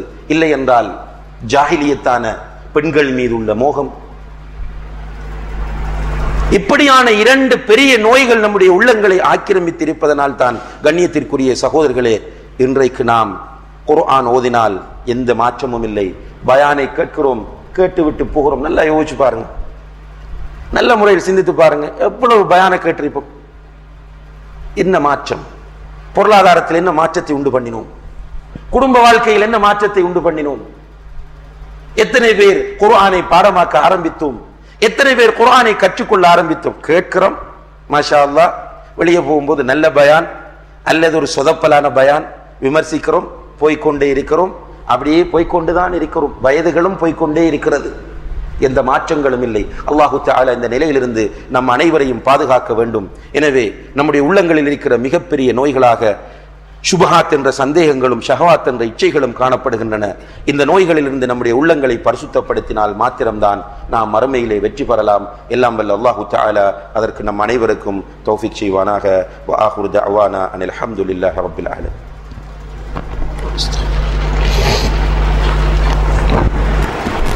அல்ஹம்துலில்லாஹி ரப்பில் ஆலமீன் வல் ஆகிபத்து லில் முத்தகீன் வலா உத்வான இல்லா அலல் ஸாலிமீன். والصلاة والسلام على أشرف الأنبياء والمرسلين وعلى آله وأصحابه أجمعين أما بعد. கண்ணியத்திற்குரிய பெரியோர்களே, சகோதரர்களே, உள்ளம் அல்லாஹ் தந்த ஒரு அற்புதமான படைப்பாக, உறுப்பாக இருந்து கொண்டிருக்கிறது. இந்த இதயத்தை, இந்த உள்ளத்தை நாம் பரிசுத்தமாக வைத்தால் நம்முடைய எல்லாமே சீராகும்.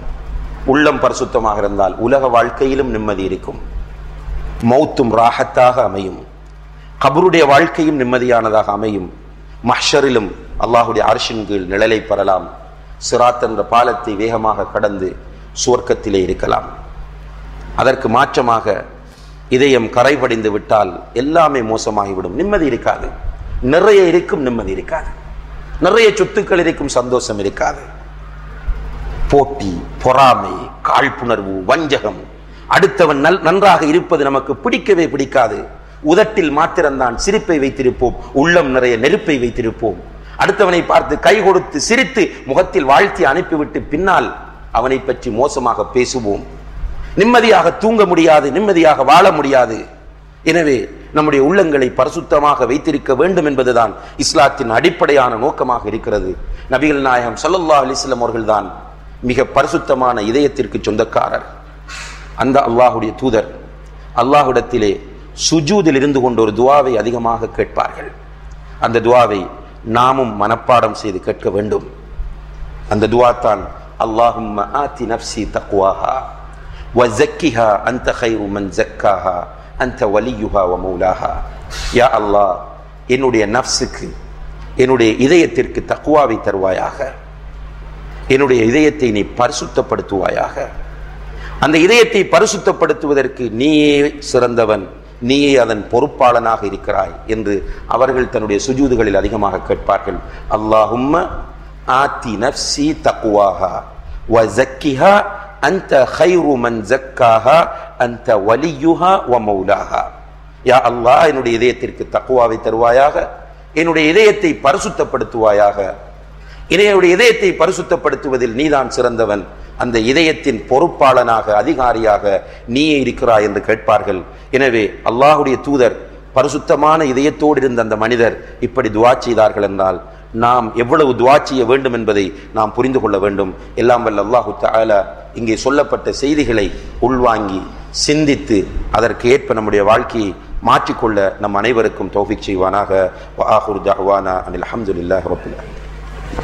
للمتقين ولا عدوان إلا على الظالمين والصلاة والسلام على أشرف الأنبياء والمرسلين وعلى آله وأصحابه أجمعين. أما بعد.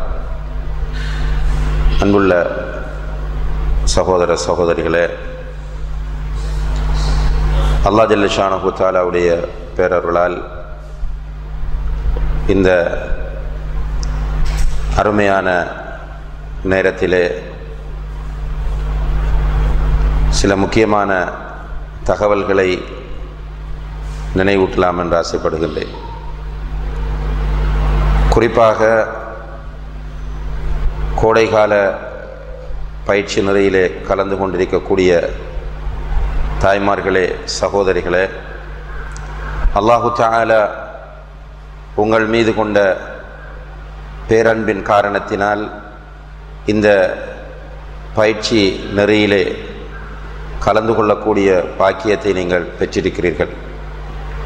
நபிகள் நாயகம் ஸல்லல்லாஹு அலைஹி வஸல்லம் அவர்கள் சொன்னார்கள், மன் யுரிதில்லாஹு பிஹி கைரன் யுஃபக்கிஹுஹு ஃபித்தீன். யாருக்கு அல்லாஹ் நலவை நாடுகிறானோ அவருக்கு மார்க்கத்தில் விளக்கத்தை கொடுக்கிறான் என்று சொன்னார்கள். மார்க்க அறிவு என்பது நமக்கு மிக அவசியமானதாக இருந்து கொண்டிருக்கிறது. நபிகள் நாயகம் ஸல்லல்லாஹு அலைஹி வஸல்லம் அவர்கள் தூதராக அனுப்பப்படுவதற்கு முன்னால் அந்த சமுதாயத்தை நாம் எடுத்து பார்க்கும்போது எல்லா விதமான ஜாஹிலியத்துகளும் அந்த சமுதாயத்திலே இருந்தது. கடவுள் கொள்கையிலும் ஜாஹிலியத்தான், ஒழுக்க பண்பாட்டு விஷயத்திலும் ஜாஹிலியத்தான், கொடுக்கல் வாங்கலிலும் ஜாஹிலியத் என்று எல்லா விதமான ஜாஹிலியத்தும் அந்த சமுதாயத்தில் இருந்தது. எனவேதான் அந்த காலத்தை ஐயாமுல் ஜாஹிலியா என்று சொல்வார்கள். இப்படியான காலத்தில் காணப்பட்ட பாவங்களை நாம் எடுத்து பார்த்தால் அதிர்ச்சி அடையக்கூடிய அளவுக்கு பாவங்கள் அந்த சமுதாயத்திலே இடம்பெற்று கொண்டிருந்தன. அல்லாஹு தஆலா ஒவ்வொரு பாவமாக பட்டியலிடாமல், இணை வைக்காதீர்கள், திருடாதீர்கள், விபச்சாரம் செய்யாதீர்கள், மதுபானம் அருந்தாதீர்கள் என்று பட்டியலிடாமல் முதலில் அல்லாஹு தஆலா இறக்கி வைத்த கட்டளை இக்ரா என்பதுதான். இக்ரா என்றால் ஓது, படி என்பது அர்த்தமாகும். ஒரு மனிதன் சரியான முறையில் படிப்பானாக இருந்தால், அறிவானாக இருந்தால், அவன் செய்யக்கூடிய இந்த காரியங்கள் எல்லாம் தப்பு என்பதை அவன் புரிந்து கொள்வான். எனவேதான் இஸ்லாம் கல்விக்கு மிக பிரதானமான இடத்தை வழங்கி இருக்கிறது. நபி ஸல்லல்லாஹு அலைஹி வஸல்லம் அவர்கள் சொன்னார்கள், தலபுல் இல்மி ஃபரீதத்துன் அலா குல்லி முஸ்லிம். கல்வியை தேடுவது ஒவ்வொரு முஸ்லிமுக்கும் கட்டாய கடமை என்று சொன்னார்கள். இந்த கட்டாய கடமை என்று வலியுறுத்தப்பட்ட கல்வி எது என்பதை நாம் புரிந்து கொள்ள வேண்டும். பொதுவாக கல்வி என்பதை பொறுத்தவரையில் கட்டாய கல்வி இருக்கிறது, பயன் தரக்கூடிய கல்வி இருக்கிறது, பயனற்ற கல்வி இருக்கிறது. பயனற்ற கல்வி ஒரு மனிதனுக்கு அவசியமற்றது. குறிப்பாக ஒரு முஸ்லிம் அல்லாஹ்விடம் பாதுகாவல் தேட வேண்டும். அல்லாஹும்ம இன்னி அஊது பிக மின் இல்மின் லா யன்ஃபா. பயனற்ற கல்வியிலிருந்து உன்னிடம் பாதுகாவல் தேடுகிறேன் என்று அல்லாஹ்விடம் நாம் பாதுகாவல் தேட வேண்டும். பயனுள்ள கல்வி மாஷா அல்லாஹ் நல்ல விஷயம், அதை நாம் அல்லாஹ்விடத்தில் கேட்கலாம். ஆனால் கட்டாய கல்வி என்று ஒன்று இருக்கிறது, கண்டிப்பாக நாம் எல்லோரும் அறிந்து கொள்ள வேண்டிய கல்வி. அதுதான் மார்க்க கல்வியாகும். மார்க்க கல்வியுடைய விஷயத்தில் யாருமே பொடுபோக்காக இருக்க முடியாது. மார்க்க கல்வியில் அன்புள்ள சகோதரிகளே, இஸ்லாத்தின் அடிப்படைகளை போதிக்கக்கூடிய ஒரு கல்வி இருக்கிறது, சட்டங்கள் பற்றி பேசக்கூடிய ஒரு கல்வி இருக்கிறது. இன்றைக்கு நாம் எல்லோரும் சட்டங்கள் பற்றிய கல்விக்குத்தான் முக்கியத்துவம் கொடுக்கிறோம். எப்படி தொழுவது, எப்படி ஒது செய்வது, எவ்வாறு கடமையான குளிப்பை நிறைவேற்றுவது, எப்படி ஜக்காத் கொடுப்பது, எப்படி உம்ரா செய்வது என்பன போன்ற சட்டங்கள் பற்றிய கல்விக்குத்தான் முக்கியத்துவம் கொடுக்கிறோம். அதே நேரத்தில் அடிப்படை கல்வி என்று சொல்லக்கூடிய அகீதா பற்றிய கல்விக்கு நாம் முக்கியத்துவம் கொடுப்பது மிக குறைவு. அகீதாவுக்குத்தான் முதலிடம் கொடுக்க வேண்டும் கட்டாய கல்வியில், இரண்டாம் நிலைதான் சட்டங்களுக்கு கொடுக்க வேண்டும். ஏனென்றால் அல்லாஹு தஆலா இந்த அகீதாவை நம்முடைய மார்க்கத்தின் அடிப்படையாக ஆக்கியிருக்கிறார். நபிகள் நாயகம் ஸல்லல்லாஹு அலைஹி வஸல்லம் அவர்கள் மக்காவில் 13 ஆண்டுகள் அடிப்படையாகிய அகீதாவை போதித்தார்கள். பிறகு மதீனாவுக்கு வந்த பிறகுதான் சட்டங்களை போதிக்கிறார்கள். அந்த 10 ஆண்டுகளும் சட்டங்களை மட்டும் போதித்தார்களா என்று கேட்டால் இல்லை, அகீதாவையும் சேர்த்து தான் போதித்தார்கள். இப்போ அகீதா 23 வருடங்கள் போதிக்கப்பட்டிருக்கின்றன, சட்டங்கள் 10 வருடங்கள் மாத்திரம்தான் போதிக்கப்பட்டிருக்கின்றன. அகீதா இல்லாமல் அமல்கள் செய்து எந்த பிரயோசனமும் இல்லை. சரியான கொள்கையை நாம் அறிந்து கொள்ளாமல் கொள்கையில் வழிகேட்டையும் கொள்கையில் இஸ்லாத்திற்கு மாற்றமான சிந்தனையும் வைத்துக்கொண்டு நிறைய அமல் செய்வதனால் எந்த பயனும் நமக்கு கிடைக்கப் போவதில்லை. இதை தெளிவாகவும் உறுதியாகவும் நாம் புரிந்து கொள்ள வேண்டும். அல்லாஹு தஆலா அல் குர்ஆனில் சொல்கிறான், லஇன் அஷ்ரக்த லயஹ்பதன்ன அமலுக். நபியே, நீர் இணை வைப்பீராக இருந்தால் உன்னுடைய அமல்கள் எல்லாம் வீணாகிவிடும். இன்னும் ஒரு இடத்திலே சொல்கிறான், லஇன் அஷ்ரகு லஹபித அன்ஹும் மா கானூ யஅமலூன். அவர்கள் மக்கள் இணை வைப்பார்களாக இருந்தால் அவர்கள் செய்யக்கூடிய அமல்கள் எல்லாம் வீணாகிவிடும் என்று அல்லாஹு தஆலா சொல்கிறான். இப்ப நாம் செய்யக்கூடிய அமல்கள் அல்லாஹ்விடத்தில் ஏற்றுக்கொள்ளப்பட வேண்டும் என்ற கவலை நமக்கு இருக்க வேண்டும். அந்த கவலையோடு தான் அமல் செய்ய வேண்டும். நாம் செய்யக்கூடிய அமலை அல்லாஹ் எப்போது ஏற்றுக்கொள்வான்? அந்த அமல் சரியான கொள்கையின் அடிப்படையில் மேற்கொள்ளப்பட்டால் தான் அல்லாஹ் ஏற்றுக்கொள்வான். நம்முடைய கொள்கை தவறாக இருக்கிறது, அமல் நிறைய செய்கிறோம், பிரயோசனம் இல்லை. இதை மிக கவனமாக புரிந்து கொள்ளுங்கள். இந்த கொள்கையை பொறுத்தவரையில் அன்புள்ள சகோதரிகளே, இந்த கொள்கையிலே லா இலாஹ இல்லல்லாஹ் முஹம்மதுர் ரசூலுல்லாஹ் என்ற அந்த அடிப்படை தான் மிக முக்கியமானதாக இருக்கிறது. இதை நாம் சரியாக புரிந்து கொள்ள வேண்டும். இந்த லா இலாஹ இல்லல்லாஹ் முஹம்மதுர் ரசூலுல்லாஹ் என்பதை புரிவதற்கு நாம் அல்லாஹ்வை அறிய வேண்டும். அல்லாஹ்வை அறிய வேண்டும். அல்லாஹ் யார், அவனுடைய பண்புகள் என்ன, அவனுடைய தன்மைகள் என்ன, அவனுடைய வல்லமைகள் எப்படிப்பட்டவை என்பதை நாம் சரியாக புரிந்து கொள்ள வேண்டும். இன்றைக்கு நாம் சில மக்களை பார்க்கிறோம், அல்லாஹ்வை நம்புகிறார்கள், அல்லாஹ் ஒருவன் இருக்கிறான் என்று சொல்கிறார்கள். அவர்களுக்கு ஒரு கஷ்டம் வந்தால் உடனடியாக அந்த கொள்கையில் மாறிவிடுகிறார்கள். அல்லாஹ் தான் தொழுகையில் 5 வக்திலையும் 17 ரக்காத்திலையும் அவர்கள் இய்யாக நஅபுது வ இய்யாக நஸ்தஈன், உன்னையே வணங்குகிறோம், உன்னிடமே உதவி தேடுகிறோம் என்று சொல்லிவிட்டு அவர்களுக்கு ஒரு பிரச்சினை, மிக கஷ்டம் ஏற்பட்டு விட்டால் உடனே அந்த நம்பிக்கை தடம் புரள்வதை காணுகிறோம். நிறைய பேர் அல்லாஹ் படைத்த மரணித்த நல்ல மனிதர்களிடம் போய் நிற்கிறார்கள். அவர்கள் அல்லாஹுடைய படைப்புகள், மனிதர்கள், மரணித்தவர்கள்.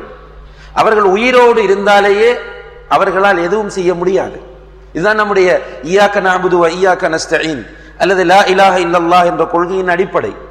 அப்படி இருந்தும் கூட நாம் என்ன செய்கிறோம் என்றால், கஷ்டம் வரும்போது அல்லாஹ் அல்லாதவர்களிடம் போகிறோம் என்றால் நம்முடைய மனதில் அந்த தர்காவுக்கு போனால் என்ன, இந்த தர்காவுக்கு போனால் என்ன, அல்லது ஒரு பொருள் திருட்டு போய்விட்டது, இந்த ஜோஷியனிடம் போய் கேட்டால் என்ன என்று மனதில் ஒரு தடுமாற்றம் வருகிறது என்றால் கொள்கையை நாம் சரியாக புரிந்து கொள்ளவில்லை.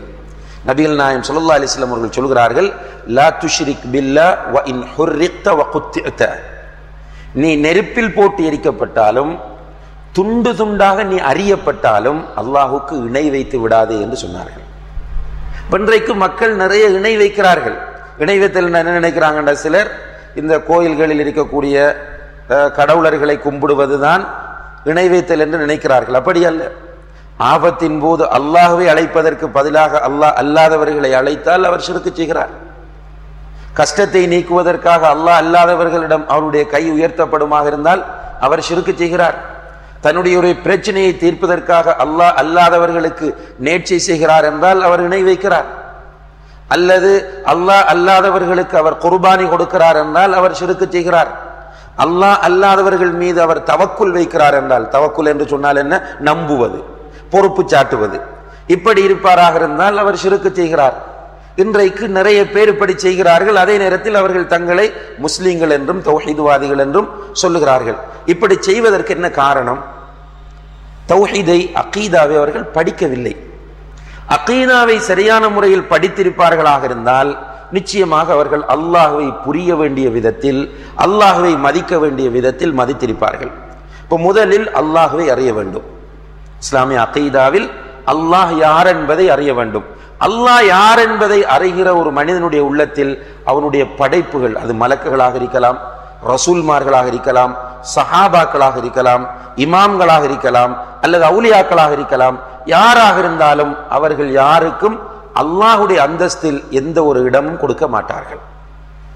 இது அல்லாஹுவை புரிந்து கொள்ளக்கூடிய மக்களுடைய நிலை. இரண்டாவதாக, இஸ்லாமிய அகீதாவில் நபிகள் நாயகம் ஸல்லல்லாஹு அலைஹி வஸல்லம் அவர்களை பற்றி அறிய வேண்டும். நபி ஸல்லல்லாஹு அலைஹி வஸல்லம் அவர்கள் யார்?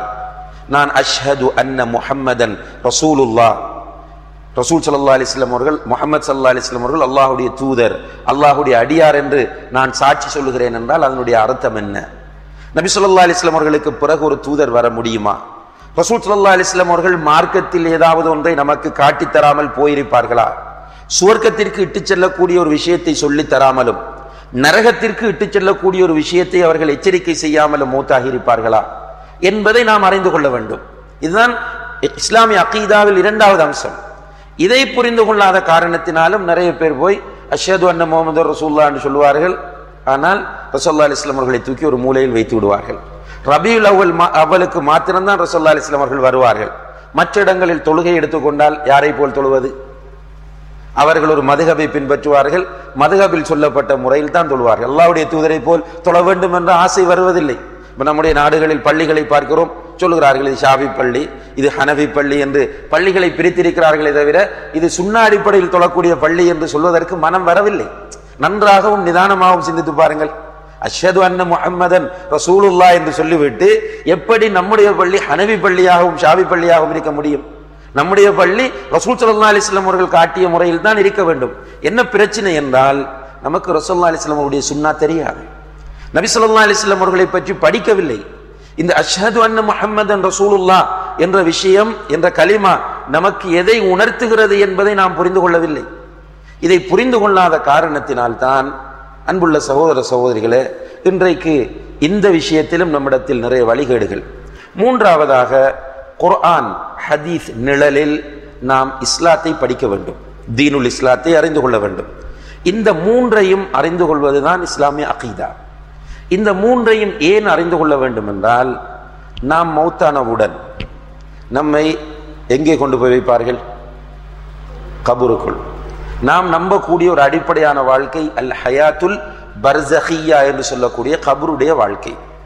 கபரிலே நம்மை கொண்டு போய் வைத்ததும் நம்மிடத்தில் முதலாவது கேட்கப்படுகிற கேள்வி, உங்களுடைய வீடு எந்த தெருவில் இருந்தது, எந்த மாவட்டத்தில் இருந்தது, உங்களுடைய வீடு எப்படி ஏசி பூட்டப்பட்ட வீடா சாதாரணமான வீடா, இந்த கேள்விகளாக கேட்கப்படும். உங்களிடம் எத்தனை கிலோ தங்கம் இருந்தது, உங்களுடைய பேங்கில் எவ்வளோ பேலன்ஸ் இருந்தது, இந்த விஷயங்கள் கேட்பதில்லை. கேட்கிற மூன்று அடிப்படையான கேள்விகள் என்ன? மன் ரப்புக, இரண்டாவது மா தீனுக, மூன்றாவது மன் நபியுக. இந்த மூன்று கேள்விதான் நம்மிடம் கேட்கப்படும். இது யாராக இருந்தாலும் அவர்களிடம் கேட்கப்படக்கூடிய அடிப்படையான கேள்வி. இப்ப நமக்கு அல்லாஹ்வை தெரிந்தால்தான் ரப்பி அல்லாஹ் என்று சொல்லலாம். இஸ்லாத்தை தெரிந்தால்தான் மா தீனுக என்று கேட்கும் போது தீனியல் இஸ்லாம் என்று சொல்லலாம். அதே போன்று நபிகள் நாயகம் ஸல்லல்லாஹு அலைஹி வஸல்லம் அவர்களை தெரிந்தால்தான் முஹம்மதுன் ஸல்லல்லாஹு அலைஹி வஸல்லம் என்று பதில் சொல்ல முடியும். இல்லை என்றால் நிச்சயமாக கபருக்குள் நம்முடைய பதில் அதிரி, எனக்கு தெரியாதே என்று கத்துவதாகத்தான் இருக்கும் என்று அல்லாஹுடைய தூதர் ஸல்லல்லாஹு அலைஹி வஸல்லம் அவர்கள் சொல்கிறார்கள். எனவே இஸ்லாமிய அகீதாவை படிப்பதற்கு நாம் ஒவ்வொருவரும் நம்மாலான அத்தனை முயற்சிகளையும் செய்ய வேண்டும். அல்ஹம்துலில்லாஹ், இந்த கோடை கால விடுமுறையில் ஒரு சில நாட்களை இந்த விஷயங்களை தெரிந்து கொள்வதற்காக வேண்டி நீங்கள் கழித்திருக்கிறீர்கள் என்றால் உண்மையிலேயே இது அல்லாஹ் உங்களுக்கு செய்த பெரும் பாக்கியம் என்பதை நீங்கள் புரிந்து கொள்ளுங்கள். படித்தது முடிந்து விட்டது என்று நினைக்காதீர்கள். இப்போதுதான் படிக்க ஆரம்பித்திருக்கிறீர்கள். அரபியிலே சொல்வார்கள், மன் வன்ன அன்னஹு அலிம ஃபகத் ஜஹில. யார் நான் அறிந்து விட்டேன் என்று நினைக்கிறாரோ அவர்தான் மிகப்பெரிய முட்டாள் என்று சொல்வார்கள். எனக்கு படித்து முடிந்து விட்டது என்று ஒருவர் நினைத்தால் அவர்தான் மிகப்பெரிய முட்டாள். மூசா அலைஹிஸ்ஸலாம் அவர்கள் பேசிக் கொண்டிருக்கிறார்கள். மக்கள் கேட்கிறார்கள், இந்த உலகத்தில் மிக அறிந்தவர் யார் என்று. மூசா அலைஹிஸ்ஸலாம் அவர்கள் சொன்னார்கள், நான் தான் என்று. அல்லாஹு தஆலா அதை தவறு என்று உணர்த்துவதற்காக வேண்டி மூசா அலைஹிஸ்ஸலாம் அவர்களுக்கு ஒரு சோதனையை ஏற்படுத்தினான்.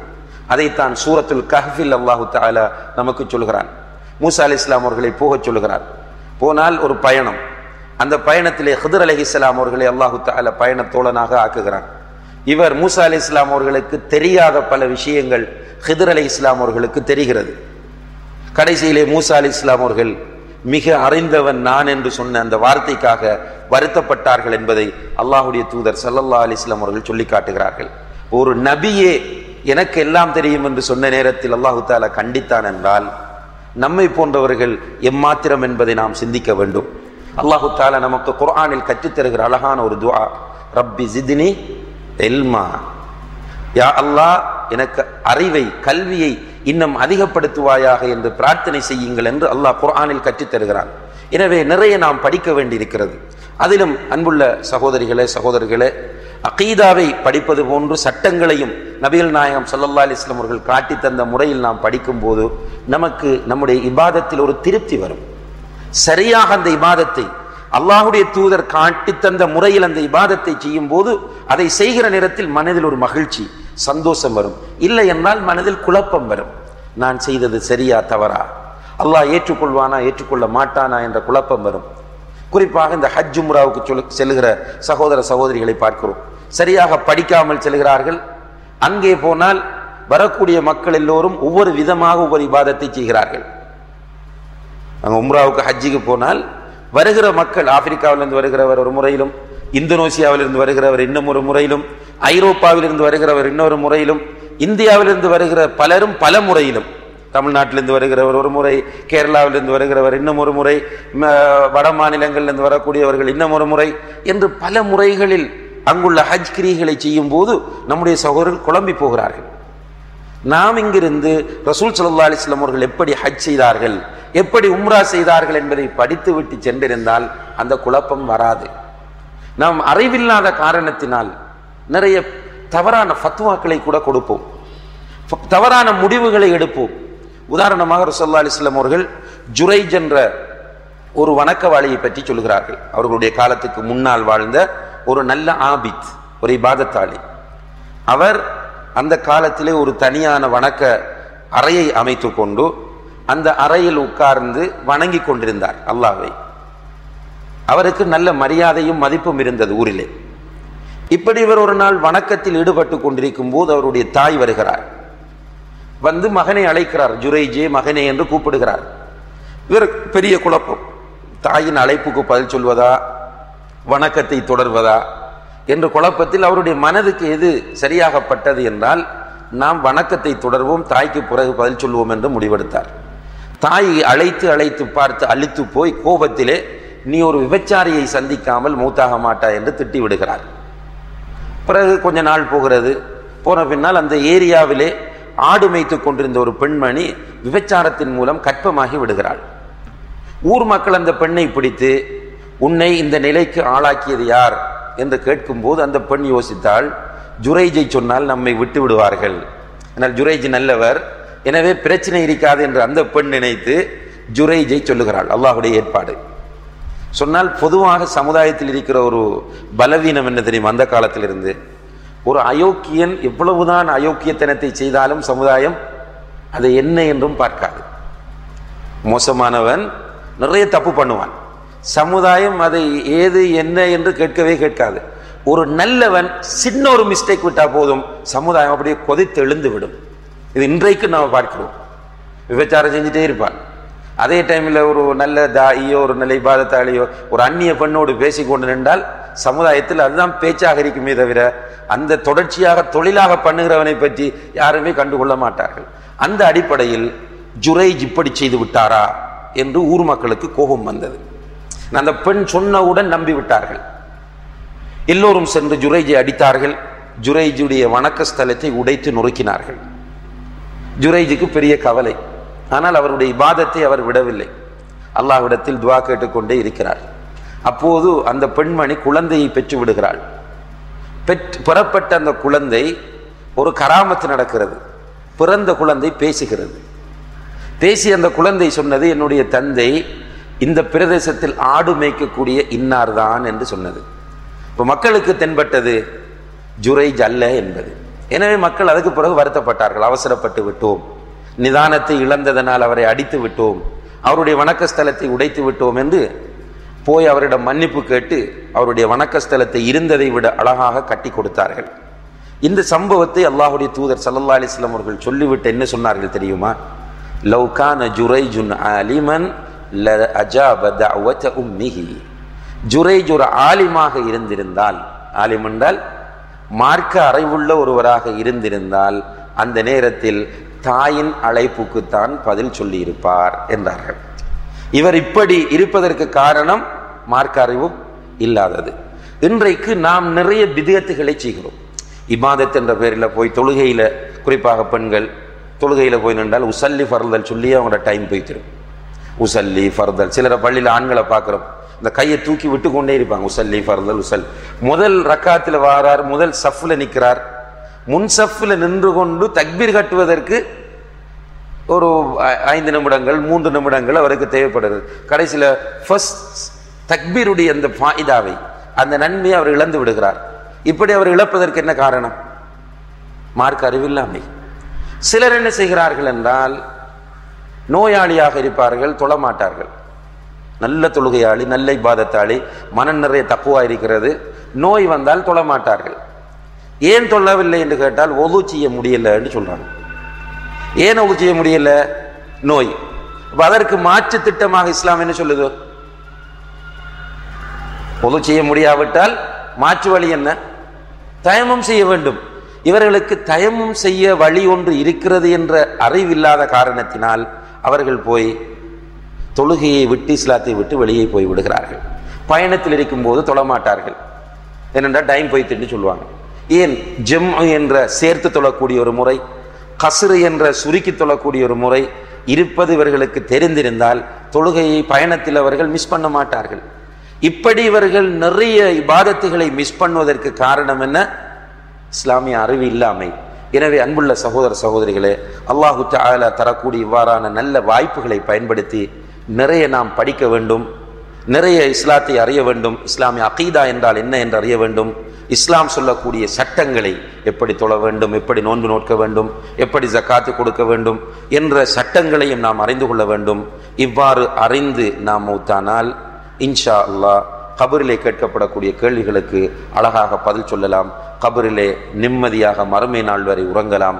மறுமையிலும் மஹ்ஷரிலே அல்லாஹுடைய அர்ஷின் கீழ் நிழலை பெறலாம். அல்லாஹு தஆலா அப்படியான நல்ல பாக்கியத்தை நம் அனைவருக்கும் தந்தருள்வானாக. வஆகிரு தஅவானா அனில் ஹம்துலில்லாஹி ரப்பில் ஆலமீன். வஸ்ஸலாமு அலைக்கும் வரஹ்மத்துல்லாஹி வபரகாத்துஹு.